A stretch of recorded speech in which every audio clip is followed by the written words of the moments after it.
After today, you won't have to do this anymore, unless I tell you specifically use limits to find a derivative. Does anybody have any questions you would like me to go over? I guess that was Lagrange's notation. Any questions at all you'd like me to go over? Yeah. 11b.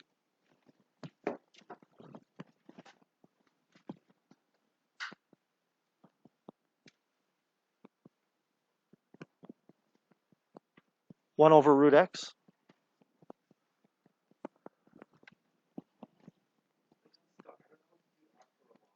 That's fine. By the way, after today's first lesson, you will know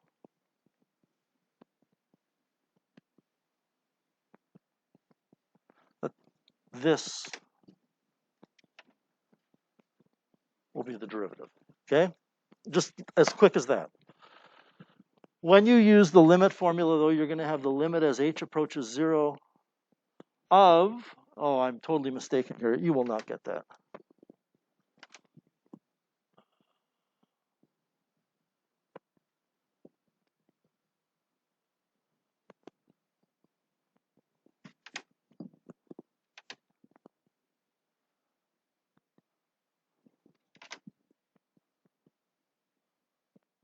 I think you'll get this. I was mistaken. It's going to be 1 over root x plus h minus 1 over root x all over h, right? Okay. I don't think you want to rationalize just yet. I think what you should do is get rid of the denominators in the numerator.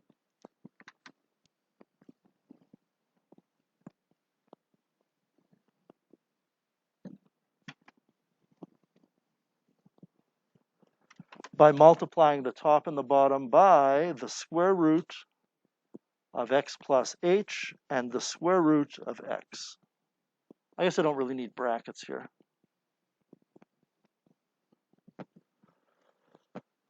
What that's going to accomplish, because there's a minus sign here, Aaron, I have to distribute that root x plus h root x to both parts, to both terms. That's going to accomplish the elimination of the denominators. This product here times 1 over root x plus h gives you root x, minus this product of this times 1 over root x. The root x's cancel, and you're left with root x plus h.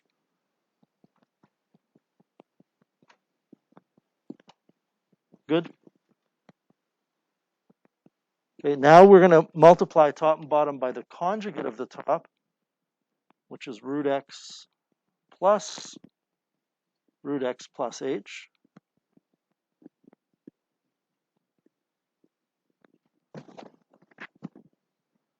We're going to leave that sorted mess on the bottom the way it is.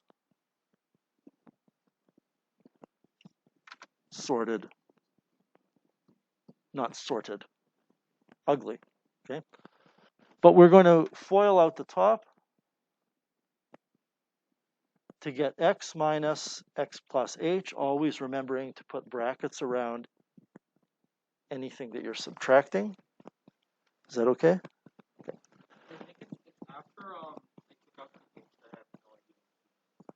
Well, there's no h to take out, really. There's just an h to cancel, because if you look at what okay, so, and then you have stuff. So now you have the limit as h approaches 0 of negative h over the h, the root x plus h. I know where you're coming from now. I know where you're coming from.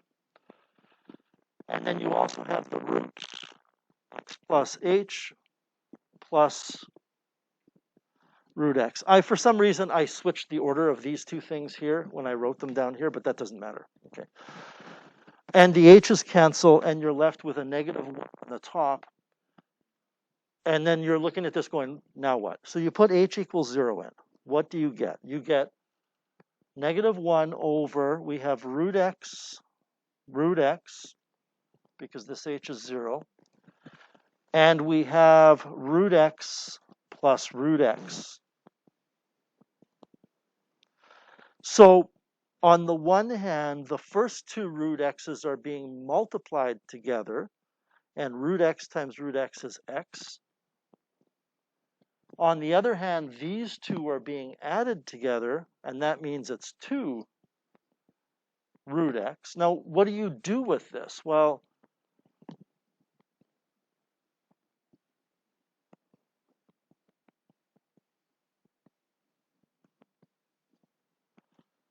in order to combine those two different parts that both have x or that each have x, you need to think of exponents. And a square root is an exponent of 1 over 2, and x is x to the 1. So we can add these exponents. Right? If I said, what is r squared times r cubed, it's r to the 5. You add the exponents and you keep the base the same. So I end up with negative 1 over 2 x to the 3 halves, which that's what the square root of x cubed is x to the 3 halves. Does that make sense? Okay. It didn't sound like you had difficulties with the calculus. It was just putting together that final answer. Yeah. Other questions?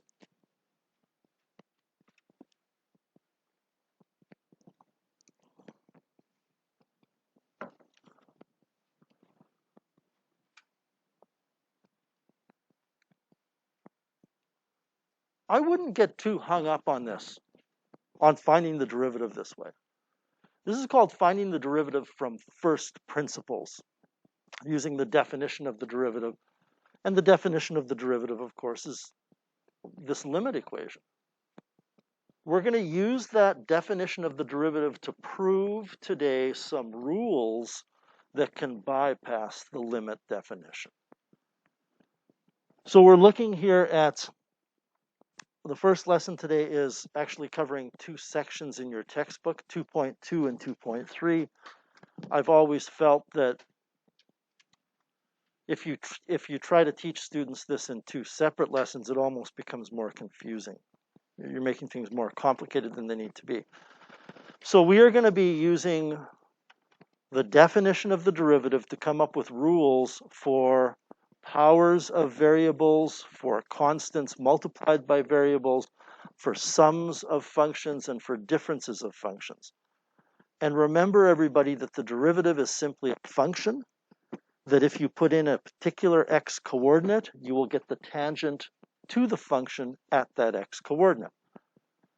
So we're going to start off with a fairly basic question, which is, explain why the derivative of a constant is equal to 0. Now let me parse that for you. Let me explain to you what that first sentence is saying. It's saying if f of x is equal to some constant, why is f prime of x equal to 0? So if I told you we have a function, f of x, which is equal to 12, why is the derivative going to be equal to 0?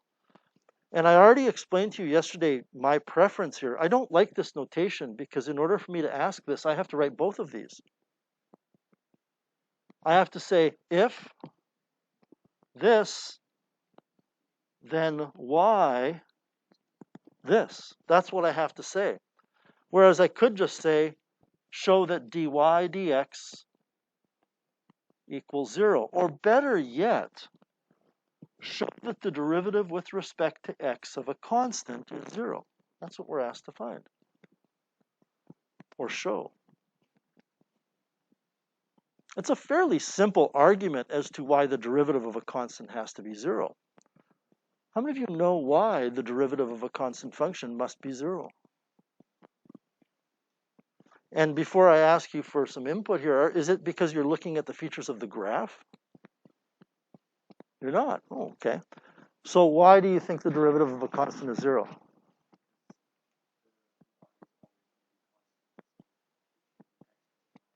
Oh, the change in y then is 0 because y is always constant. If y is equal to 12, then y is never changing. So the change in y with respect to x should be 0. Another way we could put it is, what does the graph of y equals 12 look like? It's a horizontal line, isn't it? And what's the slope of a horizontal line? 0. and it's going to be 0 everywhere. So a lot of ways that you could explain this.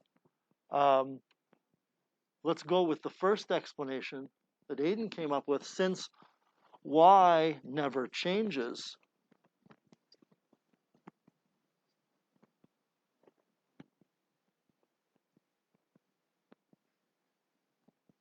dy dx equals 0, because dy dx is the rate at which y is changing. And if y isn't changing, there's no change. Nothing is 0. No change means 0. Or if you look at f of x equals some constant, I'm not going to pick a number, but let's say that we have, let me make this a little bigger. Let's say that we had f of x equals some constant.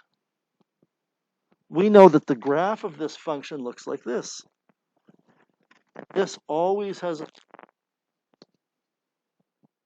equal to 0. And the slope is the derivative. So the derivative is equal to 0. So this is the first rule that we have. The derivative of a constant is equal to 0. We're not always going to be equating it to a meaningful thing like a rate of change or a slope. Now, what does this say? This says if f of x is x to the n, show that the derivative f prime of x is n times x to the n minus 1. What does this mean? It means that if I have, for example, a function of x to the 1, that the derivative of the function is 1x to the 0, which, by the way, is 1. If I have x to the 2, the derivative is 2x to the 1. If I have x to the 3, the derivative is 3x to the 2, which is the rule that a couple of you have kind of stumbled on or figured out or decoded on your own. Again, I like this notation. Show that the derivative with respect to x of x to the n is n x to the n minus 1. All this is saying is, if you start off with a coefficient of 1, the coefficient of the derivative will be what the exponent on the original function was, and the exponent on the derivative will be 1 less than what it was. And by the way, there's only one condition on what n can be, and I'll put it up here. N is not allowed to be 0 in this rule, because if n is 0, then it's a constant function. Okay. You can still kind of work your way around that by using this rule with n equals 0, but I'd prefer not to. That's the only condition, which means, everybody, that if I had y equals 1 over root x, this is actually kind of nice. This was the one we did, wasn't it? I can write that as x to the negative a half.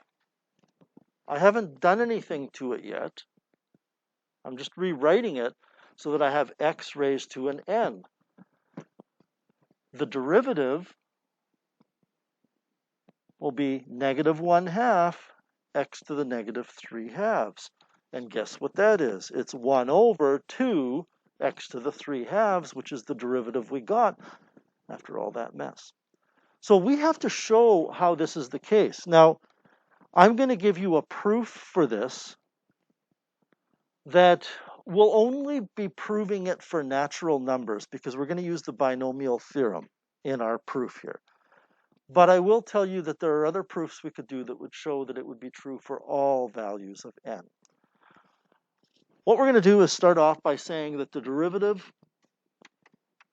with respect to x of x to the n is the limit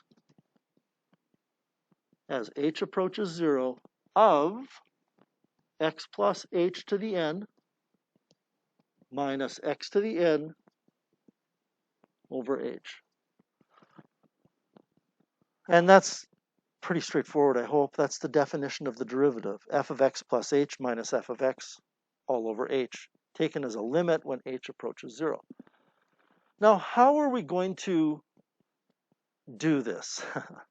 If n were 4, then you would have to take x plus h times x plus h times x plus h times x plus h, and you would have to expand that all out, and then subtract x to the n, and discover, and what I'm about to say I hope is familiar to you, discover that every term left has an h.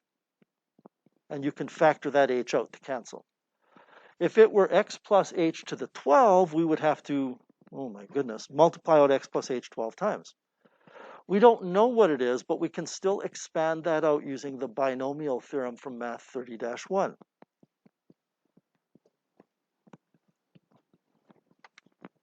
This is the limit as h approaches 0. Now, when you expand out a binomial raised to an exponent, the first term in the expansion of the binomial will be the exponent choose 0. It will contain an x, and it will contain an h, and the exponent on h always matches what you're choosing out of n. Do you remember that? And the exponent on x has to add to the exponent on h to give you the total n, which means this is n.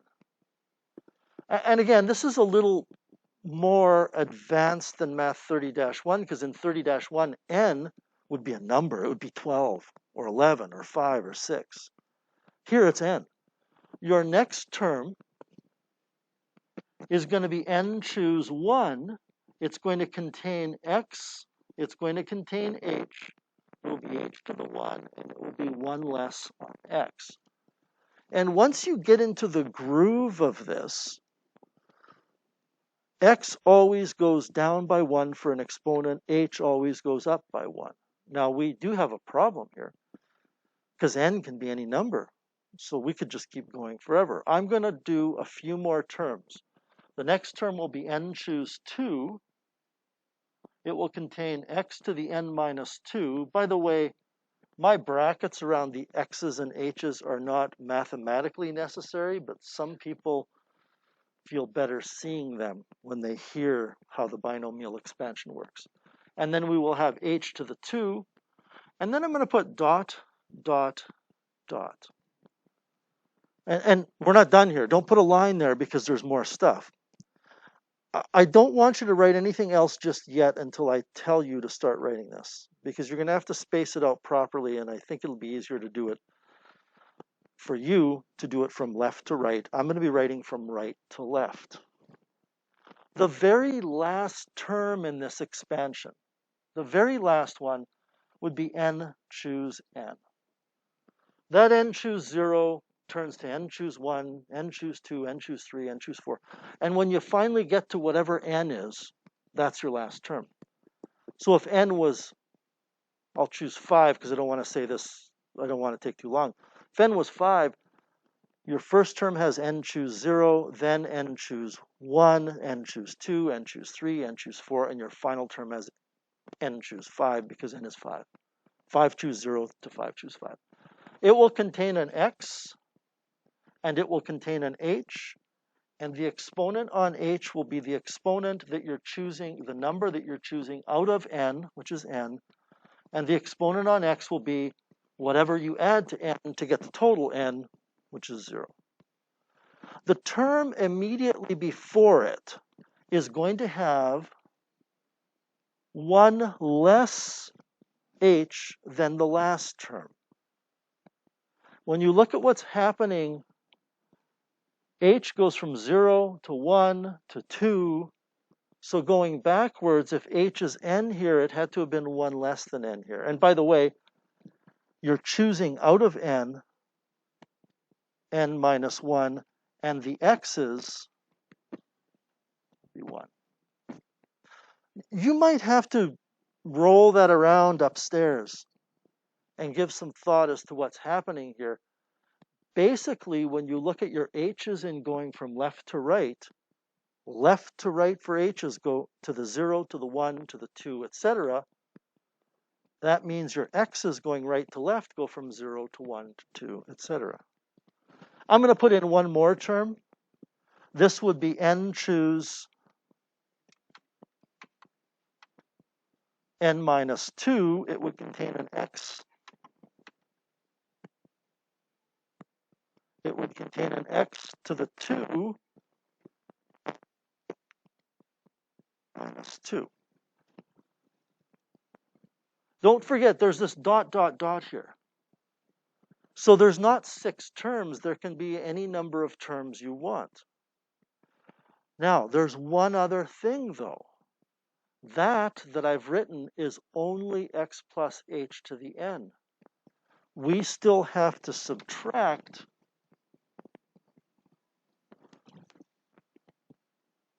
x to the n. And this is over h. By the way, I always end up getting the chance, well, last was a little more difficult last fall, but I usually end up getting the chance to talk to my former calculus students once they've gone to university. And after the first couple years of teaching this course, the one comment that I got from them is, we should have done more proofs. It would have helped me out more. Because you're going to be doing these proofs next year. Okay, it's part of the requirement in a lot of those courses. So what do we do here? I really don't want to rewrite the whole thing. So I'm simply going to say that this is x to the n. N choose 0 is 1. If I have 16 people in the room and I'm going to choose one of you to take for ice cream, then or I'm going to choose none of you to go for ice cream. That's even easier. It's done. I'm not taking anybody. There's only one way I can do it. I leave and I go for ice cream by myself. So that's x to the n, and that x to the n at the beginning of the top of this limit function's argument minus the x to the n at the end goes away. And you will notice that every term that remains has an h in it. There's an h in this term, there's an h in this term, there's an h in this term, there's an h in this term, there's an h in... Every term that's left will have an h in it. And I could rewrite that without the x to the n minus x to the n. We'll see it then. But I'm not going to. I'm simply going to say every term on the top of this has an h in it, which means I can factor an h out of the top. And when I factor an h out of the first term on the top, don't forget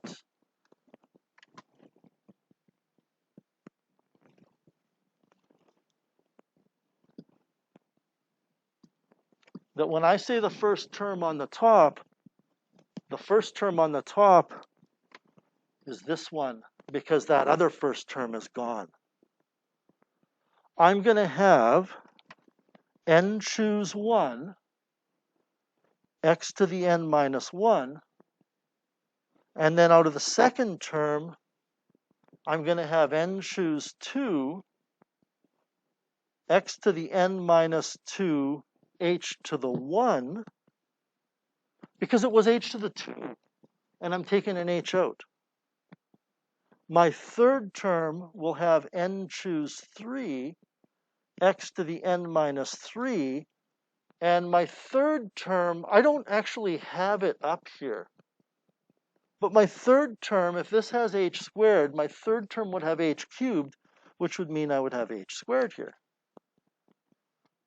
And I think all that is important for you to understand is that all of these terms here to the end, dot, dot, dot, to the end. I'll even write the last term. The last term would be n choose n. It would contain x to the nothing, and it would contain h to the n minus 1, because it contains n, and we're taking one h out, it would be left with n minus 1 for h's. So all of these terms from here to here have h. Right? They all have h. This is over h. So of course the h we factored out cancels with this h, and now you put 0 in for h. But if I put 0 in for h, this term becomes 0 because there's an h there. This term becomes 0. Every term becomes 0 except for this. So what have we shown? Don't forget, the function was x to the n. If you look at the top here, we have shown that the derivative with respect to x of x to the n is n is 1, x to the n minus 1. Now, what is n choose 1? If there's 15 people in the room, how many ways can I choose one person out of 15? The answer is 15. N choose 1 is n. And we have finally proven what we were asked to prove. We've shown that the derivative of x to the n with respect to x is n times x to the n minus 1.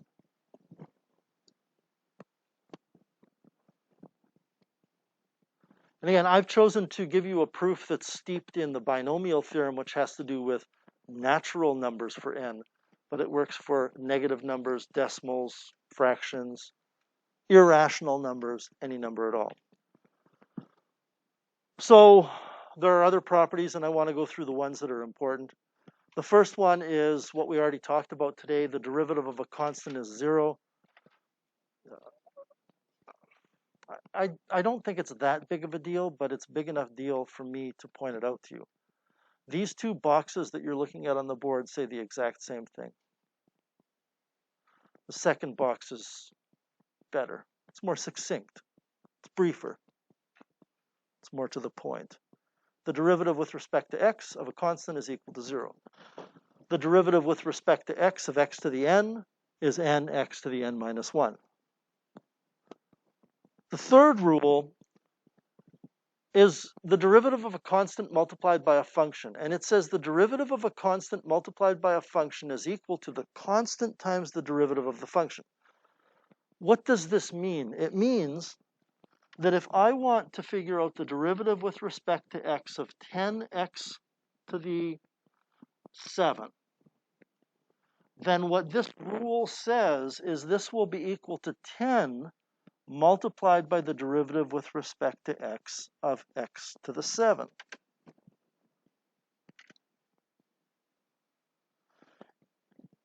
If you like, when you look at d dx as an operator, what this rule says is you can always factor a constant outside of the operation. You can't do that with a lot of things in math. Very, very few things allow you to do that. If I said to you, what is the square root of, and you said, oh, it's 3 times the square root of x, you would be wrong. You cannot just take the number out of the operation. It's not true. If I said to you, what is the sine of 2 pi, I better be careful here. What is the sine of 7 pi? You cannot say it's the sine of pi times 7. You cannot just choose to suck a constant multiple out of any operation, but with derivatives you can. So we already know that d dx of x to the 7 is 7x to the 6. So the derivative here would be 70x to the 6. Does that make sense? Why is that the case? I'm going to give you a very brief proof. You don't have to write it down. If I said, what is the derivative with respect to x of a constant times a function of x? It's the limit as h approaches 0 of this thing at x plus h minus this thing at x over h. That's what it would become.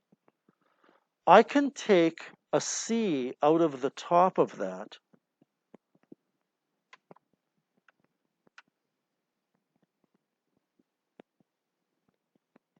and be left with f of x plus h minus f of x over h.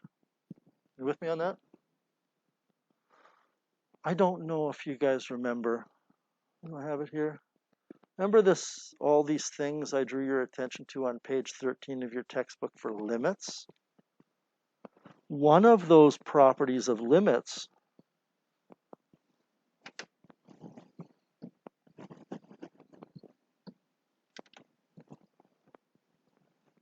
says the limit of a constant times a function is the constant times the limit of the function, which means I can write this as the constant times the limit.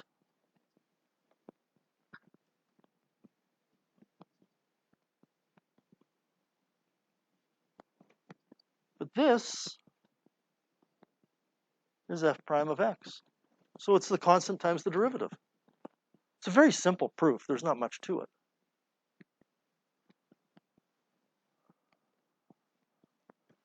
We have this rule, which,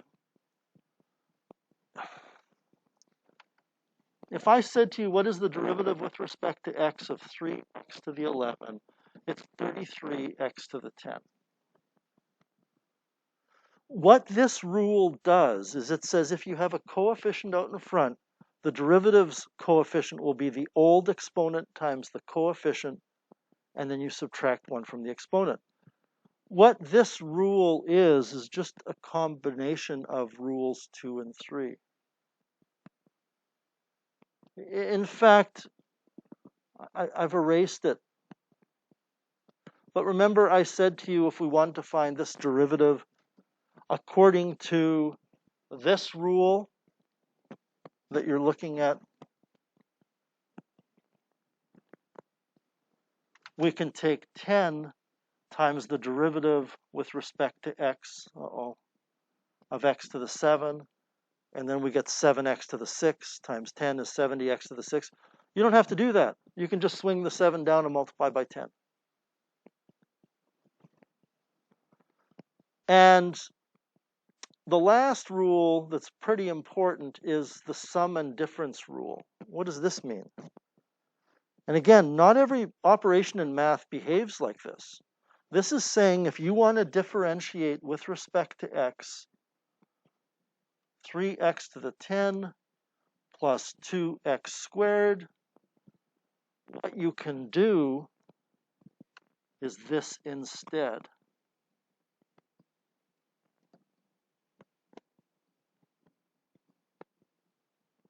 It's saying, this is the best way to say it, the derivative of a sum is the same as the sum of the derivatives. I'm not going to prove that. The basic reason why that is true is because the limit of a sum is the sum of the limits, and derivatives are limits. So going back to this, if I said to you differentiate that, we could write this and then use some of our other rules and write 30x to the 9 plus 4x to the 1. But I don't know that we will ever really need to write that first. In certain proofs, we're going to need to do that. But if I just say to you, what's the derivative of 3x to the 10 plus 2x squared? It's 30x to the 9 plus 4x. And that's it. Those are the rules. So let's take a look at some examples. What is the derivative dy dx? And I like the dy dx notation. If y equals 2x plus 3, what is dy dx? Well, 2x is 2x to the 1. So I swing the 1 down in front. I multiply the 1 by 2 and get 2. I rewrite the base and I drop 1 from the exponent. Plus the derivative of 3. So I'm using the sum rule, which says the derivative of 2x plus 3 is the derivative of 2x plus the derivative of 3. But the derivative of 3 is 0 because 3 is a constant, and we've already established that the derivative of a constant is 0. Now x to the 0 is 1, so dy dx is 2. I'm not sure we needed calculus to determine that the slope is 2 because this is a linear function. dy dx is 15x to the 4 minus 6x squared. I'm just swinging the exponent down in front, dropping 1 from the exponent. Be careful, because if you're like me, which is not always a good thing, I tend to just go on autopilot sometimes, and I'm not even really thinking every time. I just write. So double check 15x to the 4. That looks okay. Questions with A or B?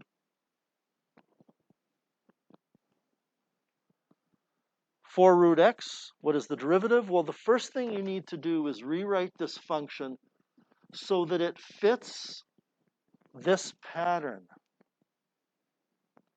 It has to fit that template for you to use this rule. So I swing the half down in front. I would probably just write 2 when I multiply the 4 by a half, but if you like, the base stays the same, and I'm going to, you'll get tired of me saying that. The base stays the same, because you'll want to change the base sometimes. Later on, you don't. And we drop 1 from the exponent. 1/2 minus 1 is negative a half, so I get that, which can be written as, I should be writing dy dx here, because this is no longer y. Once I've initiated the process of differentiation, that's what finding derivative is called, differentiation. I need to write dy dx. So dy dx is 2 over root x, because x to the negative half is 1 over x to the positive half. And there's a multiplication here between the 2 and the x to the negative half. The 2 is not raised to a negative exponent, only the x is. Are we okay with that one? All right, this one, you just have to take a minute and express this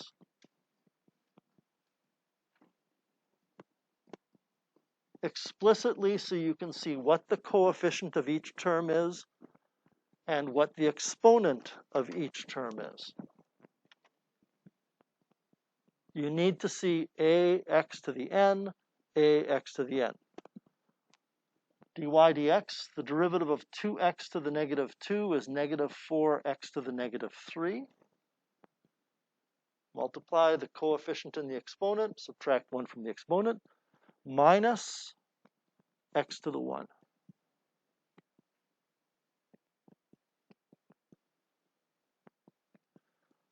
This is not simplified. We do not consider something simplified if there are negative exponents. So in order to simplify this, you're going to factor it. We can factor out an x to the negative 3. I would personally factor out negative 1 as well. Why am I factoring out x to the negative 3? Because it's the smallest exponent. What am I left with? 4 minus, well, no, not minus, because I factored the negative out. X raised to an exponent that when added to negative 3 gives me 1.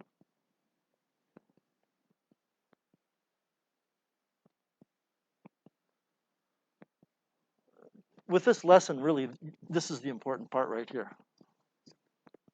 But I'm just explaining to you that we're going to have to simplify things eventually. And now we can take that x to the negative 3, throw it on the bottom. I don't know where you want to put that negative. I would just leave it on the top. By the way, be careful in your textbook when you look at the answers, because they will put, it's printed so the negative is put here, but it's really close to the line. Like you'll look at it and you won't even see it. Watch out for that. This one, well, we can't differentiate that because it is not in the form ax to the n. We have to take that and FOIL it out. Will you be able to do it without foiling it out later? Yes. You have to be able to. There's got to be a better way, because if, my goodness, if this was to the 20, there's got to be a way to find the derivative without multiplying it out 20 times. And there is. But you won't learn that until second half tomorrow. So we're going to FOIL this out. We get 4x to the 4. We will have minus 2x cubed minus 2x cubed is minus 4x cubed plus x squared. Now we can differentiate that.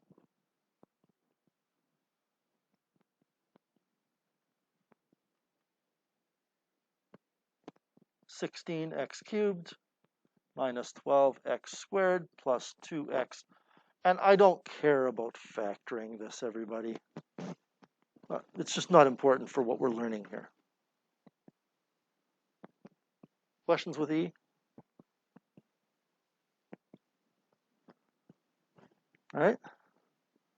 What's the equation of the tangent to that function at 2? Just stop for a second and think about this. This was a big deal before. This was a half-hour problem before, because we had to find the slope of a secant and move Q closer to P and do all that stuff. In order to find the equation of the tangent, you need to know the slope of the tangent, and you need to know a point.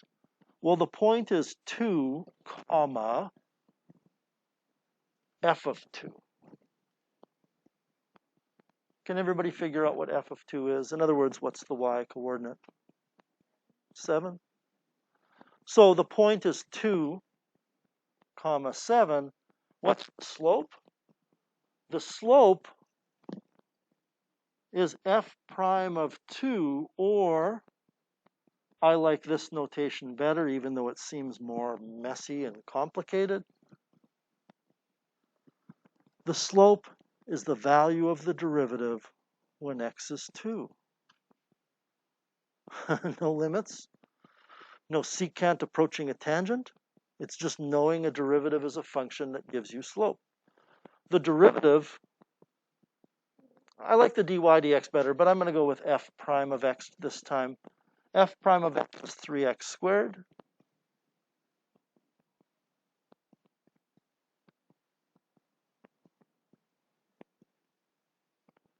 To me, this power rule, that's what we're using when we swing it down. To me, it's so obvious that I sometimes forget that it's new to you. Does that make sense, that if y is x cubed minus 1, the derivative is 3x squared?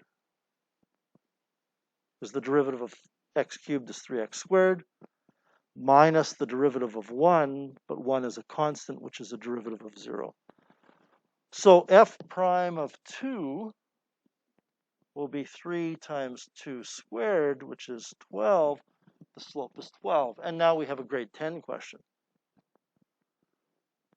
If you have a line that passes through 2, comma 7 with a slope of 12, what's the equation of the line? Y minus y1 equals m x minus x1. By the way, your assignment 1A, which you turned in, you can't do this because it doesn't fit that pattern. You wouldn't know how to do assignment 1A using derivatives without limits until tomorrow. So we have y minus 7 equals 12 times x minus 2. And I'm not going to spend class time simplifying that. Expand it out, set it equal to 0, and you're done.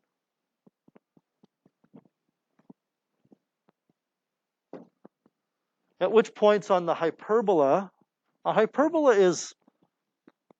it has two curves that are opposite to each other. If you take a look at what this graph looks like, well, I can show it to you.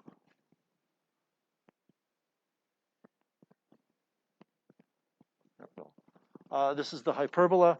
I had to enter y equals 6 over x because I have to retype it as y equals. That's what it looks like.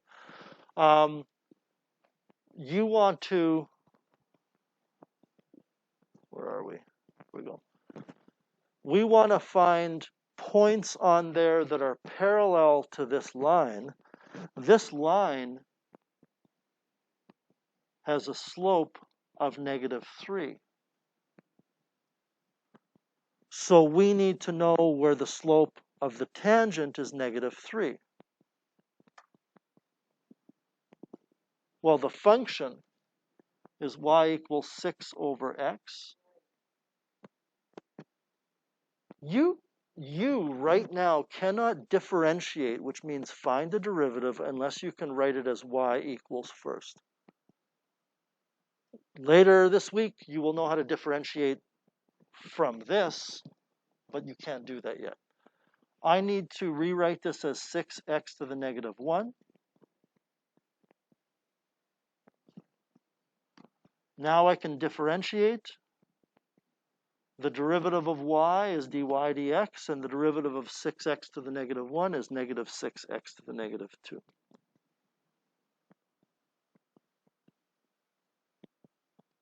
Notice what I just said here.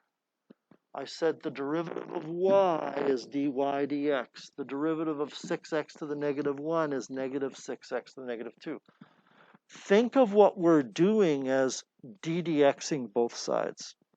Will be helpful for later. Okay, so now what? Well, we want the slope of the tangent to be parallel to this line, which means we want the slope of the tangent to be equal to -3, which means the derivative has to equal -3. And we're solving for x. We're finding out where the slope of the tangent will be -3. Are we asked to actually find the equations? No. Good. This is 3 equals 6 over x squared. The negatives cancel, which means x squared equals 6 over 3, which is 2. X equals plus or minus √2. So what are the points? √2 comma something and -√2 comma something. To determine the y coordinate, we would put that x coordinate into the function. The function was 6 over x. So this will be 6 over √2. This will be -6 over √2. Those are the 2 points. Just to visually show this to you.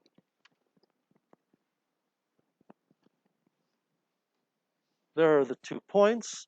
Trust me, if I edit that, show you what I've got square root of 2 for x, comma 6 over square root of 2 for y, negative square root of 2, -6 over square root of 2. SQRT means square root in programming language. Okay. So those are the coordinates, and if I were to draw tangent lines, you would discover that those lines all have a slope of -3.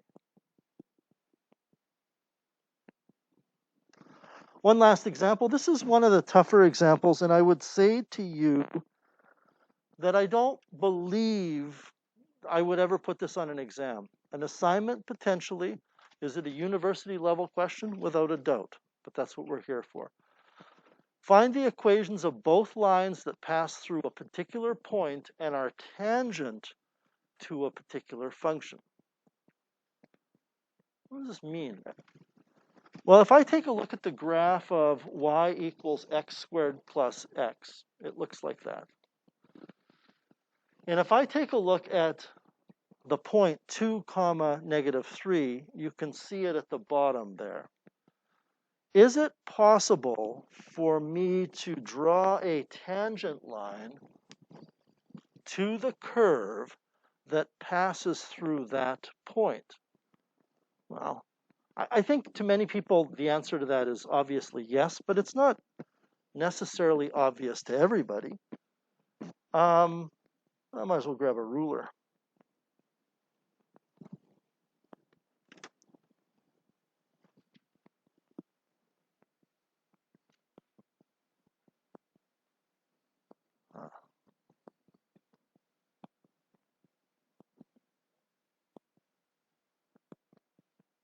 Yeah?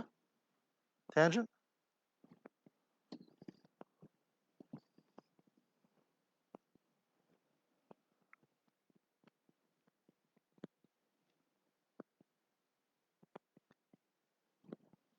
There's going to be 2 points, which kind of intuitively says it has to be. I can even show you the 2 points on here. They're here and here. We won't worry about the equations, but in fact, does the question say find the equations? Oh my God, we're not going to do that. Let's just find the points. In fact, let's just find the x coordinates of the points. And then I will explain to you briefly how to determine the equations. So it's a tricky question. There's only one way I've ever been able to figure out to do this. On the one hand, the derivative of the function is equal to 2x plus 1. And let's let the missing point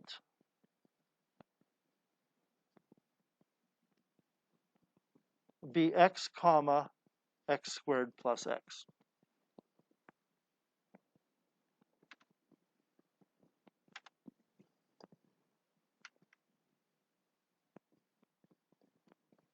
So what do I mean by the missing point? I mean, if you take a look at this picture, we've established, based on my kind of rough work here, there are some points.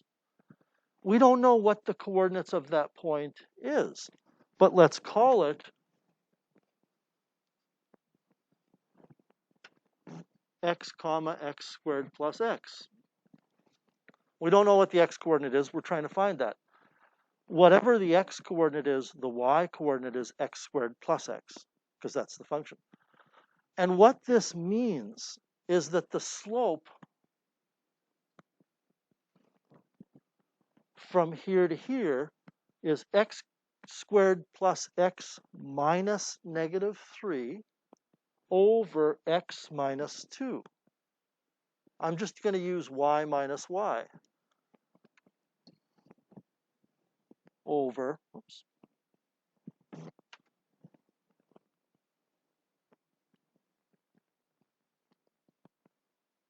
over x minus x. That's the slope.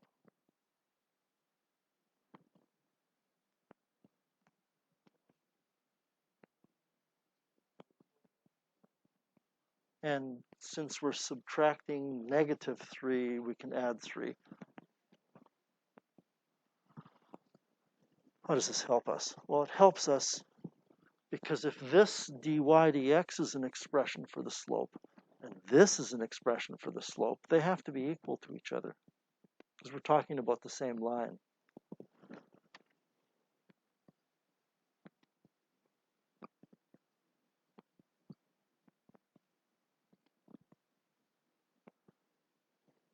So we have to solve that equation.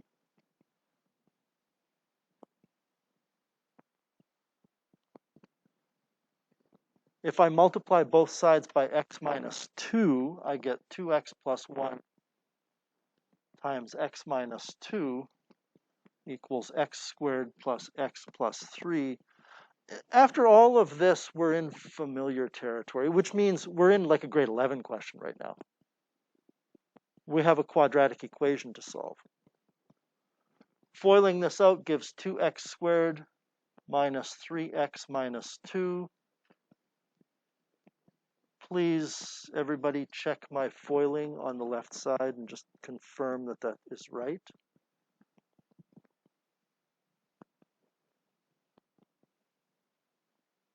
I think it is. Zeroing the quadratic equation, I'm going to move all the terms to the left and get x squared minus 4x minus 5.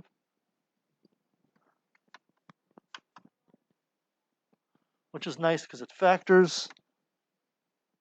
You would think that in a Math 31 class we encounter the quadratic formula all the time. We don't. We're learning some skills here. We don't want to get caught up in non-factorable quadratics right away. Minus 5 and plus 1, which means one of the points has an x coordinate of negative 1, The other point has an x-coordinate of 5.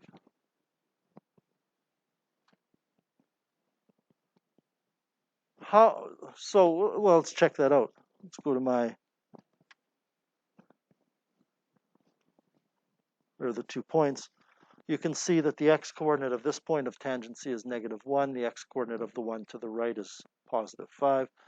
If you wanted to know the equation, then you would need to know the coordinates of this black point, and you would put -1 in for x in the function and get y. Then you would have the coordinates of this point and this point, so you could find the slope, or you could just find the slope using the derivative. And once you have the slope, take the slope in one of those points to find the equation. The calculus of it is finding the coordinates of those 2 points. So what has happened all of a sudden in this lesson is things have become much simpler. Now be careful, it's not going to be all downhill from here. Things are going to be bumpy from time to time, but at least we don't have to worry about limits. On page 88, 1 to 7, and I will tell you right now something I didn't tell you yet. At this level, I don't care what you do for homework. I mean, I care. What you should be doing for homework and practicing is whatever you feel is necessary to get better at it. You want to do every second question? Fine. If you want to jump right ahead and try the tough ones, fine. Up to you. Oh boy, product rule. So get started on that. I just need to figure out how much time I'm going to be spending with this on you. Yeah, let's go till about 5 after.